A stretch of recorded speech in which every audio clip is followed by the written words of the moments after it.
The sky over Lake Superior on June 27, 1977 was the color of pewter.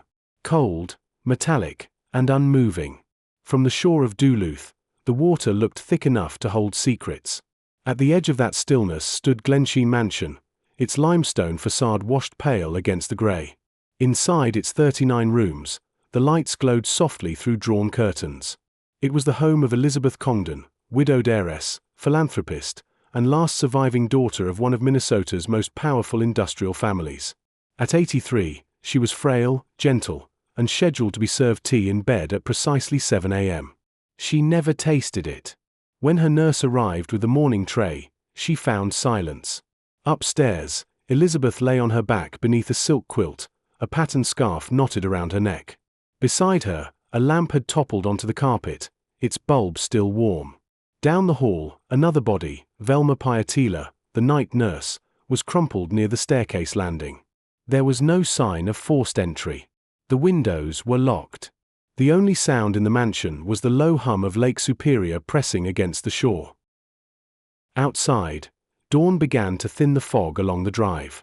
2 police cruisers idled by the wrought iron gates, their radios whispering static.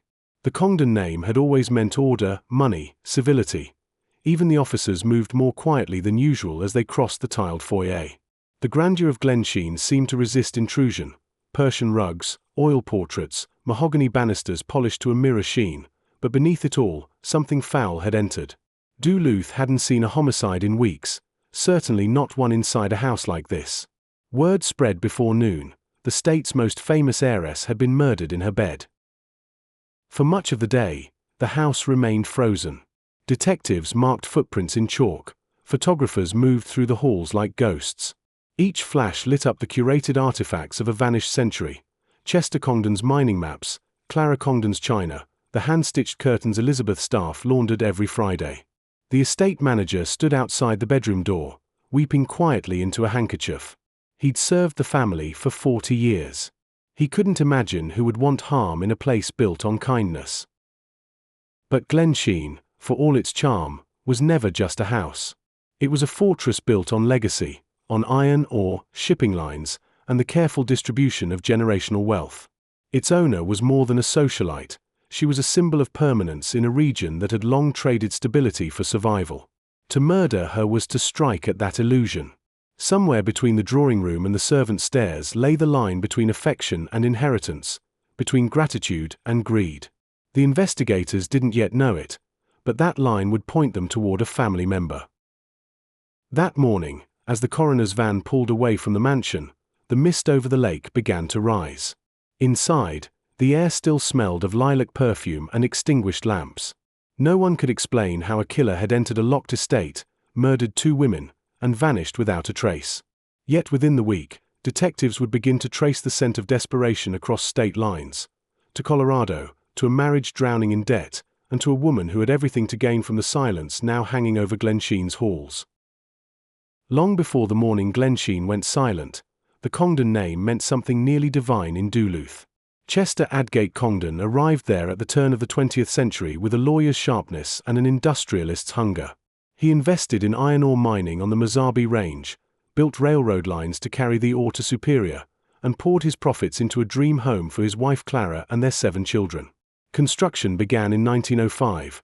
By 1908, Glensheen rose from the lakeshore like a promise of permanence. It had marble fireplaces from Italy, chandeliers from New York, carved oak staircases from Chicago. Locals called it the house that the North built. Chester called it a gift to the generations. When he died in 1916, the estate passed to his heirs along with a family foundation designed to outlive them all. The Congdons would fund hospitals, schools, museums, the civil architecture of Minnesota itself. Among the heirs, the youngest daughter Elisabeth stood out. She was soft-spoken but precise, fluent in several languages, educated at Vassar, and unusually disinterested in personal luxury. While her siblings married and dispersed, she stayed near Duluth, devoting herself to charity and the management of the family trusts. To her staff, she was courteous and exacting. To the city, she was the benefactor who kept the lights on. But behind the calm exterior was a kind of loneliness that old money can't cure. Elisabeth never married. Friends later said she moved through the rooms of Glensheen like a careful curator, keeping everything in its proper place so the ghosts of her parents would not be disturbed. In her 70s, perhaps sensing the limits of time, she adopted 2 daughters, both adults by then. It was an act of generosity that would become her undoing. One of those daughters was Marjorie. Marjorie grew up with every advantage Elisabeth's fortune could provide. Boarding schools, cars, marriages that began with lavish receptions and ended in court. She had a restless streak that made gossip easy, extravagant trips, failed businesses, stories of manipulation that followed her from city to city. By the early 1970s, she was on her 3rd husband, a commercial pilot named Roger Caldwell. The two cut a strange picture, Roger steady but bitter over his stalled career, Marjorie charming and chronically in debt.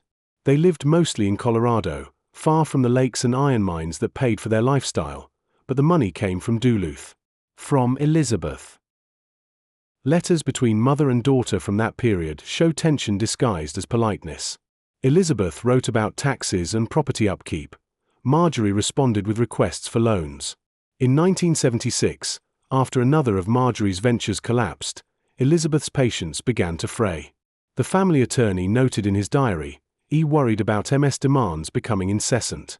Considering adjustments to will. Adjustments meant loss, and loss meant motive. Meanwhile, Roger's own finances were imploding.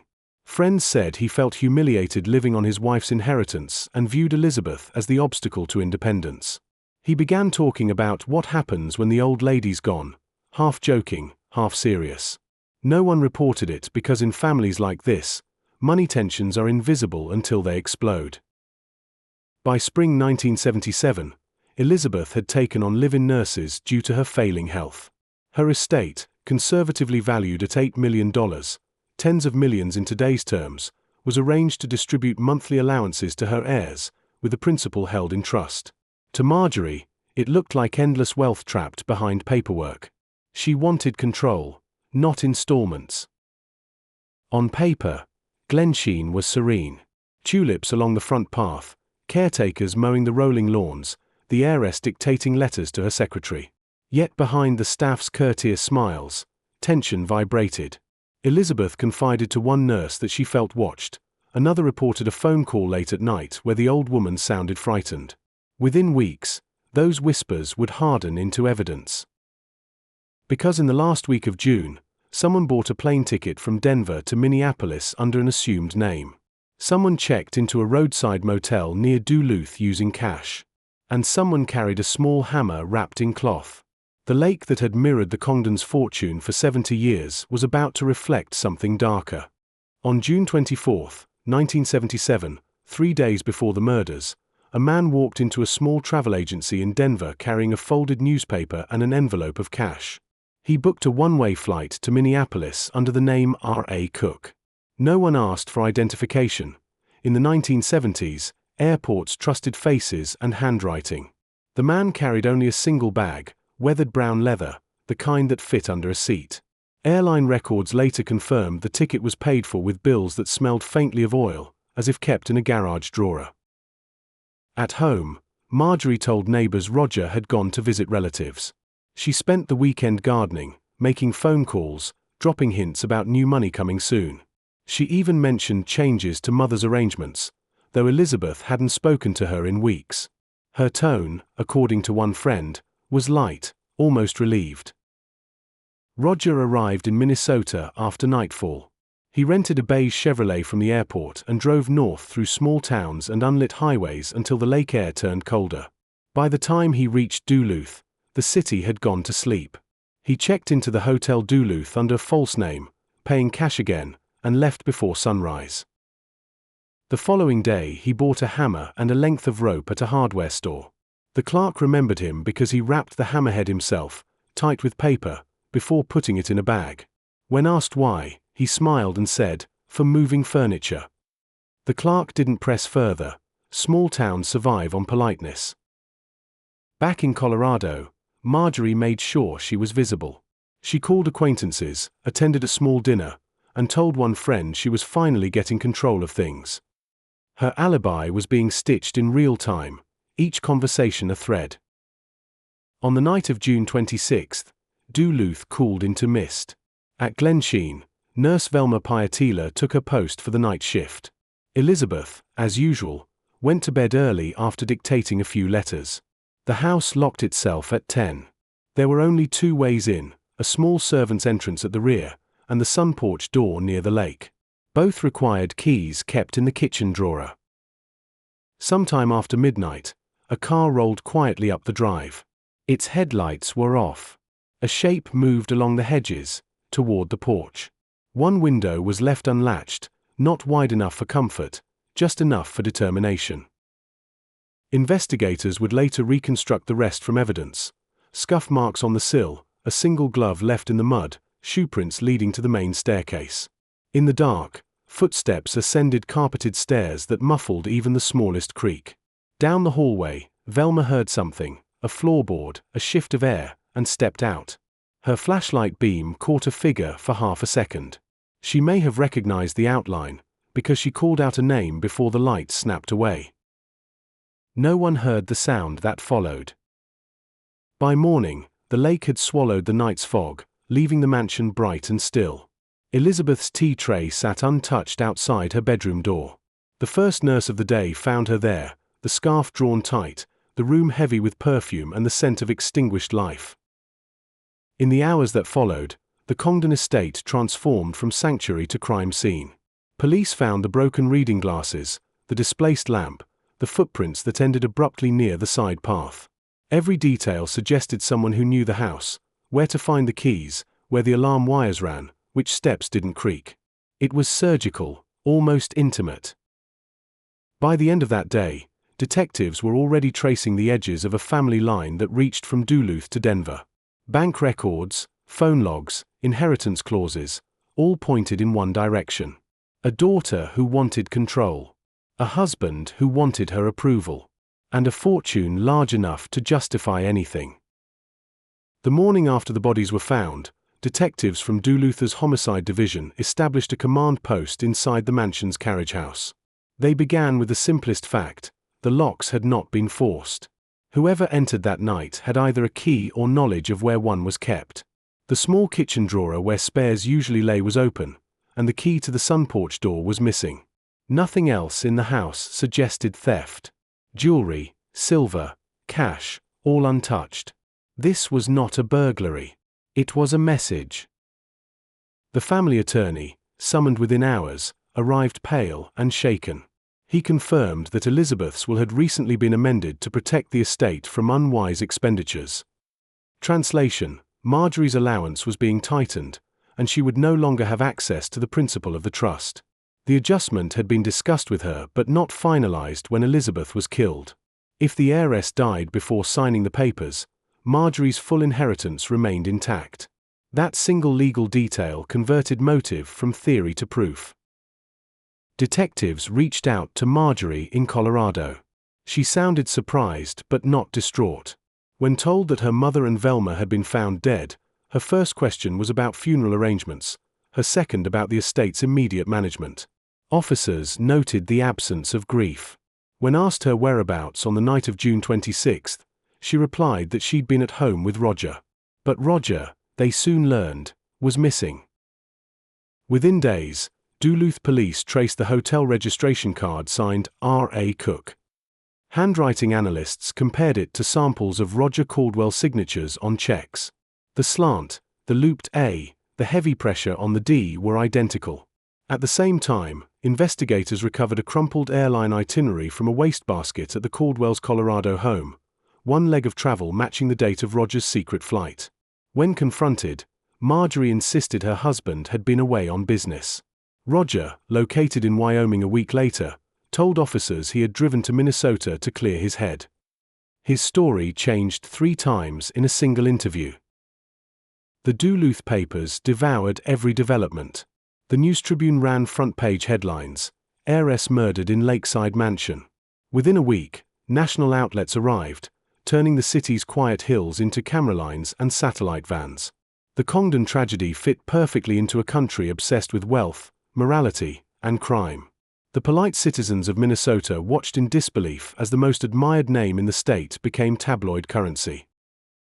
Meanwhile, forensic technicians at the Minnesota Bureau of Criminal Apprehension processed the scene.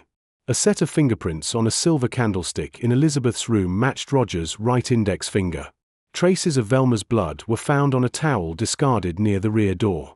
A shoe print taken from the mud outside the porch matched Roger's boots, recovered during a search of his garage. The circumstantial links formed a pattern so tight it left little room for coincidence. Detectives also found a life insurance policy listing Marjorie as beneficiary, taken out by Roger weeks earlier for a large sum payable on his death. It was the kind of circular planning that suggested partnership. She'd gain from his survival, he from her mother's demise. Yet as prosecutors began to build the case, they faced a strategic problem, proving that Marjorie, the likely mastermind, had orchestrated the killings without leaving fingerprints of her own. To the press, she became an enigma, the charming daughter of philanthropy's queen, now suspected of conspiring to murder her benefactor. To investigators, she was a pattern of lies wrapped in gentility. But for the public, the question was simpler and more haunting. How could a family built on generosity end in such betrayal? As the case gained momentum, Marjorie's tone changed. She began calling the Duluth police daily, offering small pieces of information, pretending cooperation while gauging what they knew. She volunteered to fly in for questioning but always postponed, citing illness or family obligations. When officers finally secured an arrest warrant for Roger in late July, she held a press conference declaring her husband's innocence and blaming overzealous officials. Her poise fascinated reporters. The daughter of Duluth's purist dynasty now speaking like a politician defending scandal. But the walls were closing. Evidence placed Roger in Minnesota the weekend of the murders, his prints inside the house, his financial motive intertwined with his wife's. The state's attorney general announced intent to prosecute for 2 counts of first-degree murder. As the arrest was made, cameras caught Roger's expression, neither surprise nor denial, just the fatigue of a man who'd run out of versions to tell. At Glensheen, yellow tape finally came down. The mansion's windows reopened for the first time since the crime. The scent of polish replaced the metallic tang of investigation, but the quiet lingered. Duluth was waiting for justice, and justice was about to take the form of a trial that would turn the private grief of an heiress into a national obsession. The trial of Roger Caldwell opened in the winter of 1978 in a Duluth courthouse crowded with journalists and curious townspeople. Snow fell heavy outside, muffling the sound of arriving cars, but inside the courtroom the air buzzed with tension. Reporters had come from as far as Chicago and New York, eager to watch the drama of money, murder, and betrayal unfold in the polite tones of Minnesota speech. At the front of the room, Roger sat between his attorneys, face pale, hair neatly parted, the very image of a man who wanted to appear harmless. But behind him, the shadow of Marjorie Caldwell lingered in every question. Prosecutors presented a clear and brutal narrative. Roger, they said, had flown to Minnesota on his wife's request, driven north to Duluth, and entered the Congdon estate using a key provided by Marjorie. Inside, he had bludgeoned nurse Velma Pietila and smothered Elisabeth Congdon as she slept. The motive: money, plain and corrosive. The Congdon fortune, worth millions, would eventually secure Marjorie's freedom from debt, and Roger's own sense of power restored. They described the hammer, the scarf, the fingerprints, the travel receipts. Piece by piece, a story of domestic conspiracy assembled itself. The defense tried to fracture that story. They painted Roger as a scapegoat, a man manipulated by a controlling wife and pursued by authorities desperate for closure. They challenged the reliability of the fingerprint analysis, the timing of phone calls, the convenience of every coincidence. Roger himself took the stand, voice trembling, insisting he'd never entered the mansion, that he loved Elisabeth as a mother, that he'd flown east for unrelated business and returned to a nightmare. The jury listened in silence. Marjorie, though not on trial yet, was omnipresent. Cameras followed her into the courthouse when she arrived as a witness. Her hair perfectly styled, her tone smooth, she spoke of her mother's frailty and her own disbelief. "I can't imagine anyone doing such a thing," she said softly, and reporters noted that she didn't look at Roger once. The prosecution countered with the forensic weight of fact. Travel stubs. A motel receipt signed in Roger's handwriting. The matching shoe print in Glensheen's garden path. The scarf fibers found in his luggage. Bit by bit, the case eroded any notion of accident. As closing arguments began, the room darkened from the gathering storm outside. The prosecutor stood before the jury and spoke with measured calm. "This was not the act of a stranger," he said. "This was the act of someone who knew where the light switches were." He paused long enough for the sound of the snowplows to fade. The Congdon name meant generosity, integrity, legacy. What entered that house was the opposite: greed, deception, betrayal. When the jury returned, no one breathed. The foreman read the verdict in a single sentence. Guilty on both counts of first-degree murder. 2 life sentences without parole. Roger Caldwell stared forward, expression fixed, his wife's name unspoken but heavy in the air. For Duluth, the illusion broke in that moment. The perfect symmetry of Glensheen's architecture, the grace of its family, the myth of noble wealth, all cracked under the weight of that word. Guilty. The state had convicted the husband, but everyone knew the story didn't end there. Marjorie's fingerprints were on every motive, even if not on the crime itself.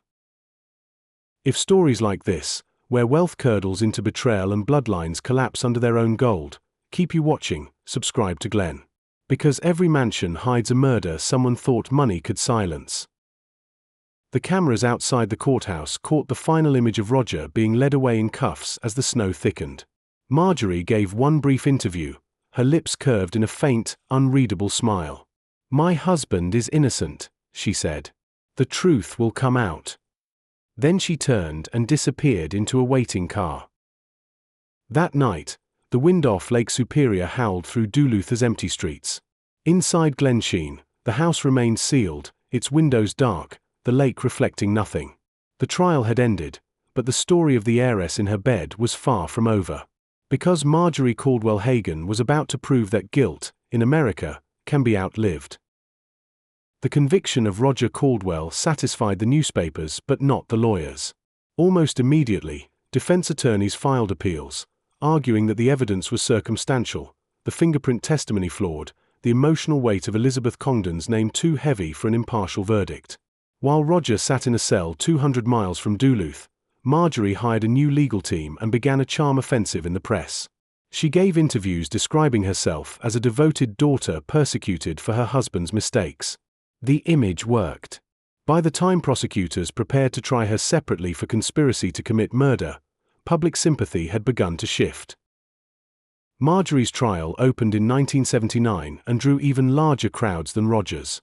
She arrived each day in pastel suits and pearls, smiling as if attending a luncheon. Her lawyers crafted a portrait of a woman trapped between loyalty and disbelief, a daughter horrified by her husband's act, now forced to relive it under suspicion. The prosecution countered with the same careful logic: her debt, her mother's revised will, her intimate knowledge of the house. But unlike Roger, Marjorie never left fingerprints. Her alibi held. Witnesses contradicted each other, memories blurred, and the mountain of inference collapsed under its own weight. After 5 weeks, the jury returned a verdict of not guilty. The courtroom murmured. Reporters called it the Congdon miracle. Outside, snowmelt dripped from courthouse gutters while flashbulbs erupted. Marjorie clasped her hands and told the cameras, "I knew the truth would save me." The truth, as everyone understood, was that the system could not prove what everyone suspected. Roger, still imprisoned, followed the coverage through clipped newspaper articles mailed by his defense team. He wrote to Marjorie at least once a week. At first the letters were tender, filled with plans for a future appeal. Gradually they grew erratic, accusing, fragmented. "You know more than you've told," one read. "Don't let them bury me alone." She never replied. 2 years later, under pressure from her attorneys and facing civil litigation over the estate, Marjorie changed her story again. She told investigators that Roger had confessed the murders to her in a moment of drunken rage, that she'd been afraid to speak out. The statement contradicted her earlier testimony but achieved its goal. It painted Roger as the sole architect of the crime. Her words would later be used to negotiate his release. In 1982, after 6 years in prison, Roger Caldwell accepted a plea deal. In exchange for a confession to both murders, he would be freed for time served. On paper, it closed the case. In reality, it detonated what remained of his life. The confession stripped him of credibility, employment, and hope. Friends said he lived quietly, nursing anger and illness. In 1988 he was found dead by suicide, a single note on the table. They always believed her. Meanwhile, Marjorie drifted through a series of new beginnings. She moved states, remarried, changed surnames. In each new town, her charm opened doors. But patterns followed: insurance claims after fires, small frauds, unpaid debts. Arrest records began to accumulate like echoes of Glensheen: arson in Arizona, fraud in North Dakota, theft in Pennsylvania. Each time she managed to bargain or delay, to slip between legal cracks as easily as she had slipped from conviction. Back in Duluth, the Congdon Foundation continued its work. Hospitals expanded, museums opened, all bearing the family name. Publicly, the legacy was intact. Privately, those who knew Elisabeth found it difficult to say her name without pause.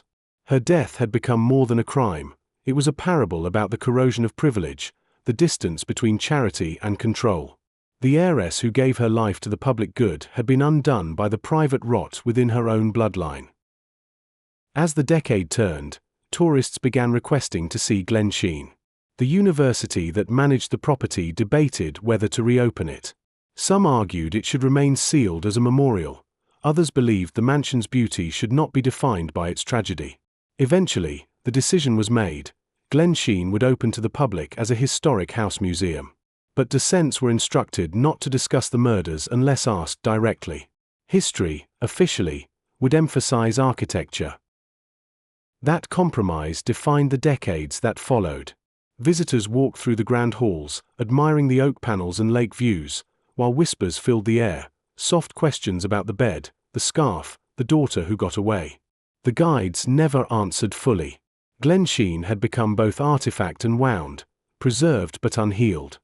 By the late 1980s, the name Marjorie Caldwell Hagen had become a kind of cautionary echo through the Midwest, half gossip, half warning.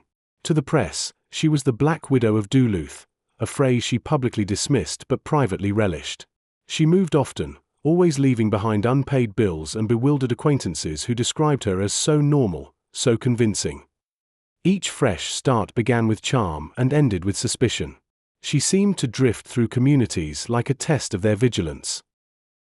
In 1984, a small Arizona newspaper ran a story about a house fire on the outskirts of Tucson.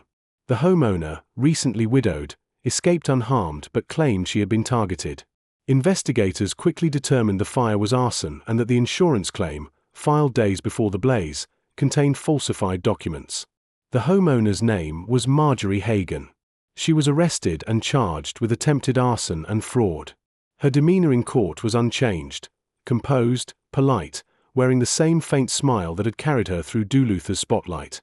She was convicted and served time in a state prison, her sentence shortened for good behavior. Upon release, she relocated to North Dakota, then Pennsylvania, leaving a breadcrumb trail of lawsuits and aliases. In 1991 she was charged again, this time for theft and another insurance scam.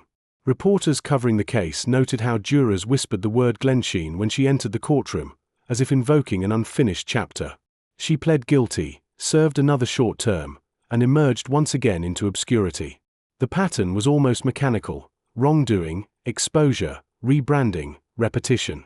It was as if the lesson of her mother's fortune, that control could always be wrested from consequence, had calcified into instinct.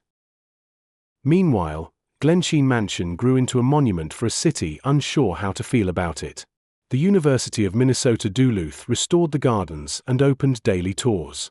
Brochures highlighted the craftsmanship, the family philanthropy, the sweeping staircases that caught afternoon light.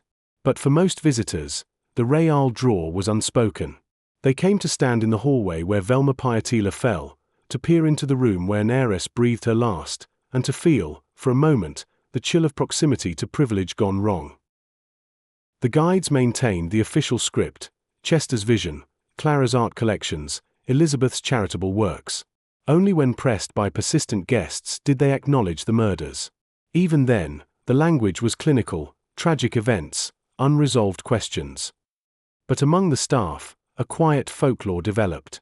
Some claimed that late at night, motion sensors tripped in empty rooms, or that faint footsteps echoed down the hall after tours ended. The mansion had acquired not just fame, but a conscience. Every few years, a new book or documentary revisited the story, each promising the real truth behind Glensheen. None offered anything new. The police files were exhaustive, the conclusions unchanging. Yet fascination endured. The contrast between Elisabeth's quiet decency and Marjorie's restless deceit mirrored something broader: a country's suspicion that inherited wealth breeds not stability, but decay. Glensheen became shorthand for that suspicion, the idea that beautiful houses hold uglier truths. In Duluth, older residents still lowered their voices when speaking of the Congdons. The foundation's name remained on hospital wings and scholarship plaques, but conversations about the family's end rarely reached full sentences. For the people who had known Elisabeth, there was no comfort in her murderer's punishment or her daughter's disgrace. Justice had been administrative, not emotional. By the early 2000s, Marjorie's health declined. She lived quietly in Arizona under yet another married name, far from the lake and the house that had defined her infamy. When she died in 2013 at the age of 80, her obituary was brief: no mention of Duluth, no mention of Glensheen. Just a line about her love of animals and volunteer work at a local shelter. The local paper ran it beside advertisements for estate sales. But in Duluth, the mansion remained. The windows glowed each evening over the lake, light spilling onto manicured lawns that once hid footprints in the dew. Visitors still pause before the locked bedroom door, trying to reconcile the generosity of the house with the violence of its history. The guide's voice drifts through the corridor: this was a home built on love of family, industry, and art. Then a pause. And it still stands as a piece of Minnesota's past. For most, that is enough. For others, the silence after the pause says everything. In the years that followed the trials, Glensheen's story outgrew its own walls. Legal scholars dissected the Congdon case as an example of how privilege complicates justice. Newspapers used it as shorthand for moral collapse: the heiress in her bed, an image that lingered in headlines for decades. In Minnesota, it quietly reshaped the way the state handled estates, guardianship, and inheritance. Banks revised protocols for trustees, courts re-examined how family members were vetted for access to elderly relatives, and legislators used the case to justify reforms in elder care oversight. The Congdon murders had turned into legislation. Within Duluth's legal circles, a phrase began to circulate: the Glensheen Clause. It referred to safeguards preventing relatives from benefiting if they were implicated in wrongdoing. It wasn't official law, but every estate lawyer knew the meaning: never leave fortune without a firewall. For the attorneys who had worked for Elisabeth Congdon, the irony was bitter. She had spent her life trying to use money responsibly, only for it to become the instrument of her death. The police investigation itself became a template for procedural caution. Detectives had learned, painfully, that polite assumptions can delay justice. After Glensheen, the Duluth Police Department formalized evidence chain protocols and introduced mandatory psychological profiling in homicide cases. The Bureau of Criminal Apprehension cited the case when pushing for early adoption of fingerprint automation. It was a bureaucratic legacy born of tragedy. But outside the institutions, the story remained emotional currency. Every few years, a journalist would revisit the case, usually when another of Marjorie's misdeeds surfaced. Headlines revived the old polarity: saintly mother, sinful daughter.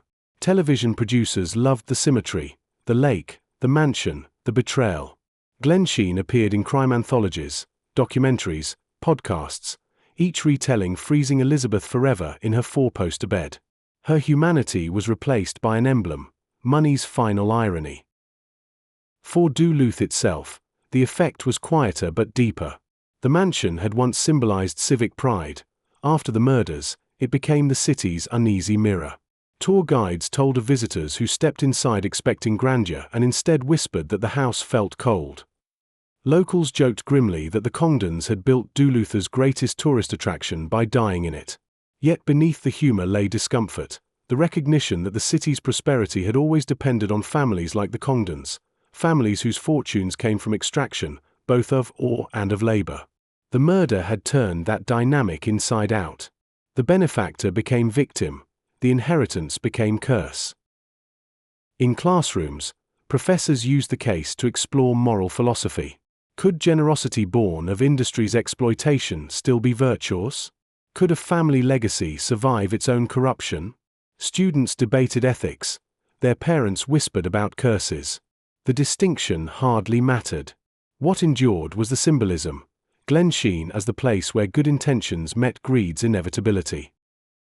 By the mid-1990s, tourism to the mansion peaked. The gift shop sold postcards, ornaments, and a polite paperback history that devoted only 2 pages to the killings.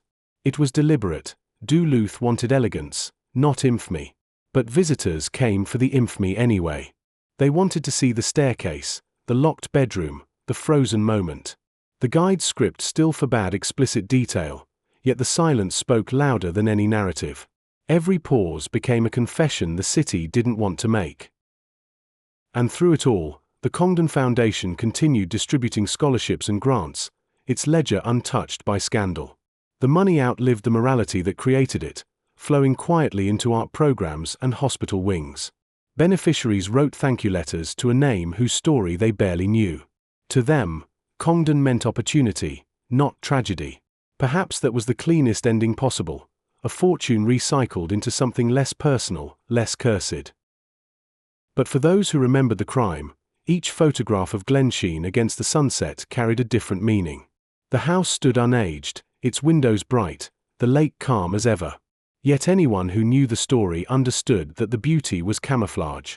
Inside those limestone walls lay a truth too simple and too permanent to erase. Money builds, money destroys, and sometimes it cannot tell the difference. Today, Glensheen stands the way its architect intended, imposing, elegant, and slightly aloof from the rest of Duluth. The gardens are trimmed with geometric precision, the lake laps gently against the rocks below, and the mansion's limestone glows honey-colored in the late light. From a distance, it looks untouched, as if the decades since 1977 never happened. But step inside and the illusion thins. The air carries a faint scent of wax and age. The silence in the corridors is deliberate, curated. Every sound, footsteps on tile, the rustle of paper, the whisper of a descent, seems to echo longer than it should. The tours begin in the foyer, where the guides speak of craftsmanship and philanthropy.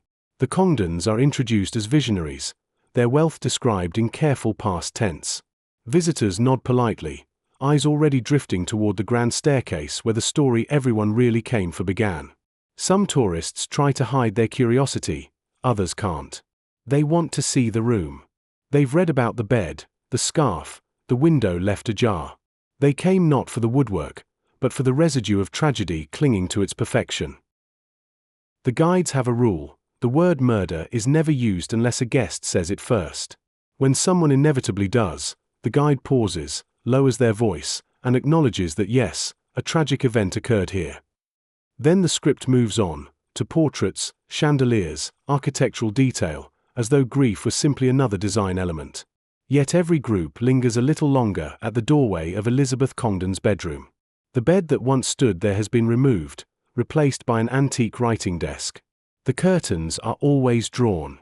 A faint rectangle in the carpet marks where history refuses to vanish. For locals, the mansion has become part of the landscape, both beautiful and burdensome. School trips visit it as a civic duty, wedding photographers frame it as a backdrop. But there's always an undertone. Duluth's people know that Glensheen's beauty was paid for twice, first in iron, then in blood. The duality makes the place magnetic. It's where grandeur and guilt occupy the same square footage. Filmmakers and writers continue to circle it. Every generation produces its own retelling: documentaries, stage plays, novels thinly disguised as fiction. Each insists it will reveal the truth behind Glensheen, though the truth has never been hidden. It lies in the contradictions: the generosity that built hospitals, the isolation that bred resentment, the affection that turned fatal.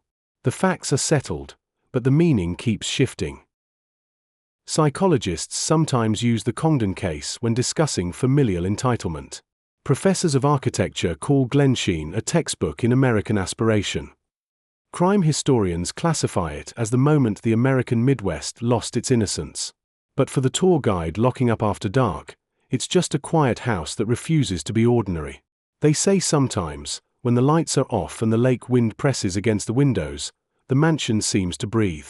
Not haunted, just restless, like a story unwilling to finish. Outside, the bronze plaque by the gate reads, Glensheen, Historic Estate of the University of Minnesota Duluth. There's no mention of what happened upstairs, no note of the heiress whose life ended between those walls. The omission is intentional. History prefers its ghosts unnamed. Yet every evening, as the last visitors leave and the lights come on in the upper floors, someone always turns back for one last look. The house glows softly against the dusk, and for a second, it looks alive. Time has a way of polishing tragedy until it gleams like heritage. Nearly 50 years have passed since the morning a nurse carried tea up Glensheen's staircase and found an heiress who would never wake. The crime has been solved, the culprits named, the estate restored. Yet the house still feels unfinished, as if one room remains unaccounted for, a room where the story continues to whisper to itself. Elisabeth Congdon was, by every contemporary account, a woman who believed wealth should circulate. Her foundation still does exactly that. The scholarships bearing her family's name fund students who have never heard of the mansion's darker history. Hospitals built with Congdon money continue to treat patients under fluorescent light, far removed from the gilt and velvet of Glensheen's halls. In that sense, her intent survived, even if she didn't. But there is a disquieting symmetry in how her philanthropy endured while her family dissolved. Generosity became eternal. Intimacy did not. For Duluth, Glensheen is both crown and scar. It draws visitors and revenue, yet every brochure hides a wound. The mansion's photographs fill tourist magazines, but locals remember the police tape, the quiet funerals, the reporters crowding the gates. They remember that a woman who gave everything to her city met her end not at the hands of a stranger, but of kin. The shock has mellowed into folklore, and folklore into tourism. That is how America metabolizes its grief. We ticket it, schedule it, guide it by the hour. Walk the property at dusk and the contradictions are impossible to miss. The lake lies calm, the gardens immaculate, and yet the air seems to hum faintly with unfinished sentences. The mansion endures because beauty often survives betrayal, money ensures it. But those who know the story understand the quiet cost. They know that behind the philanthropy was loneliness, behind the inheritance was desperation, and behind the scarf was the simplest of motives, the kind that repeats forever, in families, in fortunes, in rooms where no one thinks evil can enter. Glensheen has become more than a crime scene. It is a parable carved into stone. A reminder that wealth is not a safeguard but a stage. The Congdons built a monument to permanence, and permanence became the trap.